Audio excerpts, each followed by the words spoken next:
On est parti, nuit 2, pronostic de SummerSlam. Ce sera là donc dans la nuit du dimanche à lundi, à partir de minuit sur le WWE Network et Netflix à l'international. On commence avec possiblement le match de l'année. Rhea Ripley défend Rhea Ripley challenge Naomi, la championne du monde, et Io Sky dans un match à 3 pour le championnat du monde de Naomi. L'histoire, c'est très simple. Naomi avait gagné la mallette Money in the Bank qui lui permettait d'avoir un match pour le titre de champion du monde quand elle voulait.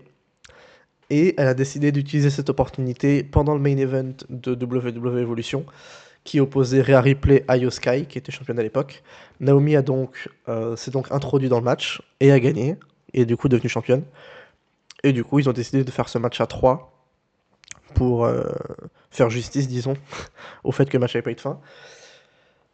Euh, Ça va être trop bien. Rhea Ripley et Io Sky, on sait que en 1 contre 1 et dans les matchs à 3, on l'a vu à WrestleMania avec Bianca Belair. À WrestleMania, c'était le meilleur match de la soirée. Et à Evolution, c'était un des meilleurs matchs de l'année. Du coup, on sait que ça va être bien. Naomi va suivre le rythme, va être super. En plus, c'est la seule vraie heel du match. Du coup, elle va récupérer toute la hit, elle va être détestée du public. Et ça risque d'être très marrant. Euh, Mais je pense que Naomi va gagner. Parce que c'est sa première défense de titre. Ça sera un peu dur de lui faire perdre maintenant. Surtout que depuis son heel turn en début d'année, euh, elle est vraiment super. Elle est trop marrante sur Twitter. Elle est très divertissante.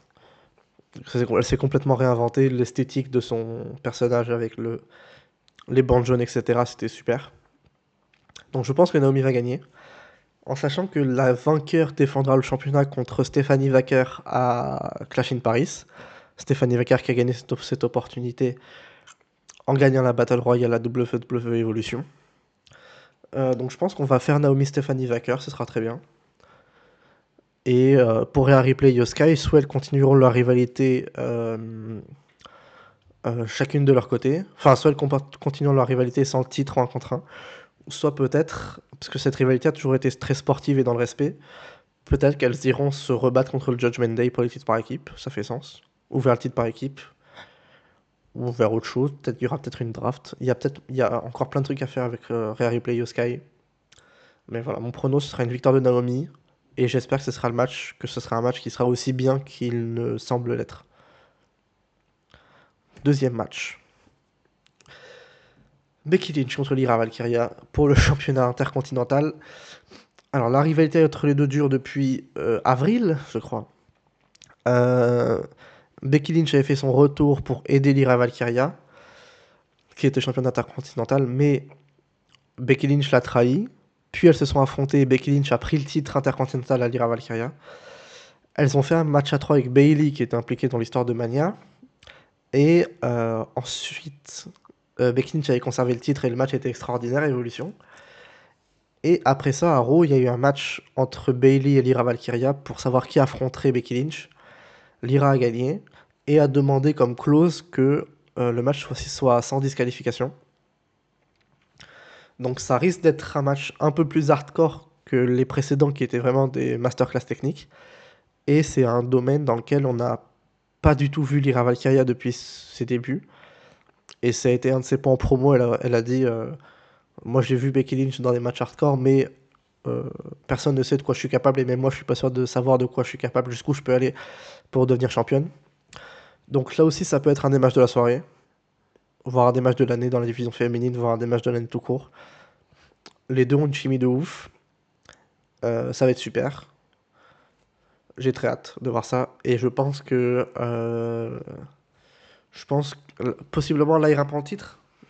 Lyra prend le titre et Becky Lynch va avoir un retour en rivalité un peu plus haut dans la carte. Ça me semble pas horrible. Mais ça va être trop bien. J'ai très hâte. Je vais dire Lyra vainqueur. Je vais dire Lyra vainqueur. Troisième match. Encore un match pour un titre, encore un match à stipulation. Solo Sikoa à gauche défend le titre contre Jacob Fatou à droite dans un match en cage, le titre des États-Unis.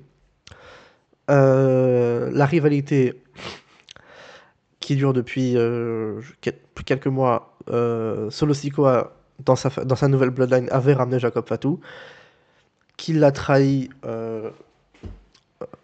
il y a quelques mois, et Jacob Fatu a pris le championnat des États-Unis, mais l'a perdu contre Solo Sikoa à WrestleMania, je crois.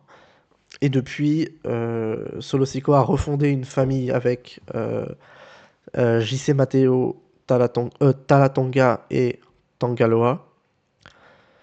Et au dernier épisode de SmackDown, il y avait Jimmy Uso qui s'est allié à Jacob Fatu pour faire face à cette alliance, qui a affronté Talatonga. Il a gagné, et à la suite de ce match, Solo Sikoa avait voulu défoncer Jimmy Uso dans une cage. Mais Jacob Fatu est intervenu, avait fait maison nette. Possiblement que du coup, Tangaloa sera absent, et JC Matteo peut-être aussi, pour vendre ces blessures-là. Donc peut-être qu'ils feront leur apparition plus tard. C'est un match en cage, techniquement, pour pas avoir d'intervention, mais il y en aura tout le temps. Peut-être que ce sera l'occasion de faire le retour de Tama Tonga. C'est pas impossible. Mais je pense que Solo Sikoa va gagner, un peu tranquillement. Et que Jacob Fatu ira un peu plus haut dans la carte, ça semble être le chemin. Tant Jacob Fatu est over. J'espère. Le match a l'air d'être construit pour avoir un giga spot à la fin de match. Donc on va espérer ça, pour que ce soit un peu bien. Et sinon c'est pas un des matchs qui me hype le plus, j'avoue. Mais voilà. Dominic Mysterio défend le championnat intercontinental contre AJ Styles. Euh, la construction de ce match était très marrante. Dominic Mysterio, à gauche sur l'image, est champion depuis avril. Et depuis 2 mois, AJ Styles le défie, mais il ne fait que fuir en prétendant être pas prêt médicalement, en brandissant un relevé médical comme quoi il n'est pas apte à combattre. Mais finalement, ça s'est fait. Le match a été officialisé. Euh, c'est vraiment le match du vétéran daron qui veut apprendre la leçon aux gamins insolents. C'est vraiment l'histoire de ce match. Le match risque d'être très très bien techniquement. Je pense que AJ Styles va gagner. Parce qu'il y a Clash in Paris après, et qu'AJ Styles est très attendu à Clash in Paris. Donc le fait qu'il ait un titre le pose sur la carte déjà. Et en plus, Dominic Mysterio semble avoir beaucoup d'implications sur ce qui se passe à AAA au Mexique. Donc, je présume quand il ira, sera un peu plus présent au Mexique, et du coup, donner le titre à AJ Styles pour faire des petits matchs sympas toutes les semaines à Raw, ça me paraît pas être une idée horrible. Je pense que le match sera très bien, ce sera peut-être l'opener. J'ai très hâte de voir ça. Le match suivant, le match du gros bordel. Alors, c'est un match à 6 équipes, donc 6 fois de 12. C'est un match pour les championnats par équipe, qui sont détenus par la Wyatt Six, qui sont en bas à gauche. On a donc DIY en haut à gauche, en dessous les Motor City Machine Guns, la Wyatt Six, donc Joe Gacy et Dexter Lumis les champions. En haut à droite, Andrade et Rey Fenix, qui est l'équipe, la nouvelle équipe montée et qui est créée très forte.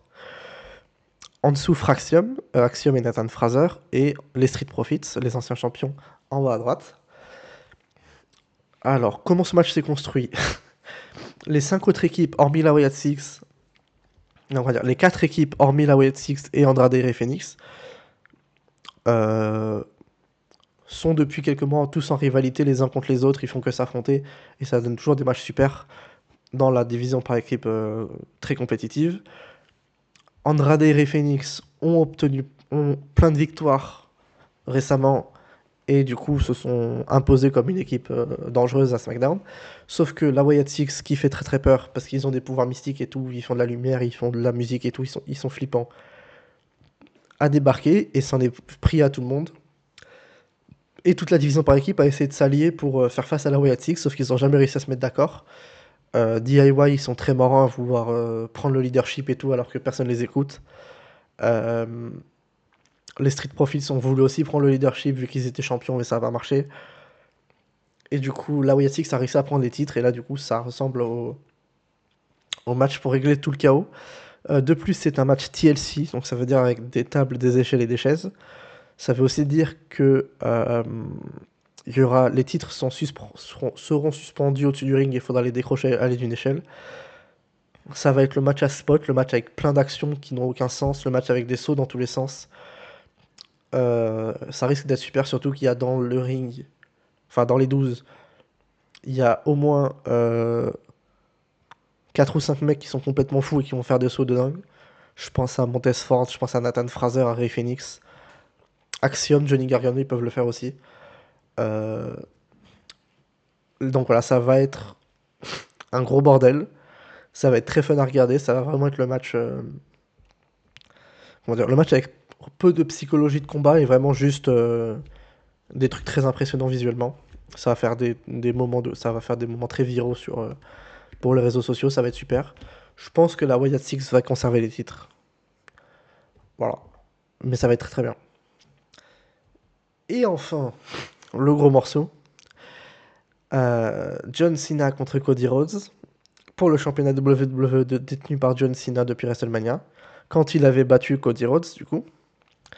C'est donc la revanche entre les deux. Cody Rhodes a gagné le King of the Ring pour obtenir ce titre, cette chance au titre, et le match sera un street fight, donc un combat de rue enfin un combat. Street fight, ça traduit par combat de rue, mais ça veut juste dire un match sans disqualification. Euh, on s'attendait à ce que le match soit construit comme l'a été le premier, c'est-à-dire avec ce John Cena méchant qui manque de respect à tout le monde et qui prétend être le meilleur, etc. Il avait d'ailleurs essayé d'esquiver ce match en prétendant être épuisé mentalement parce qu'il tournait des films et tout, mais Cody Rhodes l'avait défoncé, il avait forcé à signer le contrat pour que ce match ait lieu. Sauf que au dernier épisode de SmackDown, qui du coup était diffusé hier soir et que j'ai vu ce matin, il s'est passé un truc que personne n'avait prévu, qui est que John Cena a dit à Cody Rhodes merci de m'avoir botté le cul la semaine dernière, ça m'a remis les idées en place. Et t'as dit que tu voulais affronter le vieux John Cena, celui qui est. Enfin, l'ancien John Cena, celui qui est valeureux, qui se bat. Alors, qui se bat jusqu'au bout avec respect, abnégation, tout ça. Eh ben, tu l'auras. Tu vas voir le vieux John Cena, il a fait ses vieilles gimmicks. Il a reparlé comme le John Cena d'avant le heel turn. Et ça a pris un peu tout le monde de court. En fait, les gens sont soit. euh, Enfin, les deux réactions, c'est soit. Oula, c'est louche, il va nous trahir. Et c'était pour attendrir Cody Rhodes, disons. Ou soit c'est vraiment le début de la fin du heel turn, du coup du John Cena méchant, et que pour les derniers mois de son année finale, il va redevenir le John Cena super-héros qu'on connaît. Mais du coup, c'est une fin très abrupte et qui montre un peu à quel point ce run de John Cena méchant n'a pas marché. Euh, je sais pas laquelle des deux. Je suis pas très d'accord sur le fait de dire que si ça marque la fin du run de John Cena méchant, c'est un échec total. Parce que c'était quand même très marrant, j'ai trouvé. Mais je comprends que ce soit abrupt, disons. Mais je penche sur le fait que ce soit une ruse. Euh, je sais pas, je m'attends à plein de trucs dans ce match. Sur l'overbooking, c'est quasi écrit. Je sais pas qui pourrait intervenir. Si Seth Rollins va vraiment, enfin, est vraiment pas blessé. Si The Rock va faire son retour, si Travis Scott, si quelqu'un d'autre, je ne sais rien. Ce match me laisse très très perplexe, c'est très dur à pronostiquer. Je pense que Cena conserve le titre. Je vais garder là-dessus. Je pense que Cena conserve le titre et qui conservera le titre jusqu'à la fin de son année. Ça sera mon prono final. Et voici qui conclut exactement. Voici qui conclut ses pronos pour SummerSlam. Je vais essayer d'uploader tout ça avant que les événements se passent. Ce serait dommage. Merci d'avoir suivi. Les pouces bleus, abonnez-vous, tout ça, machin. Vous connaissez. Et au revoir.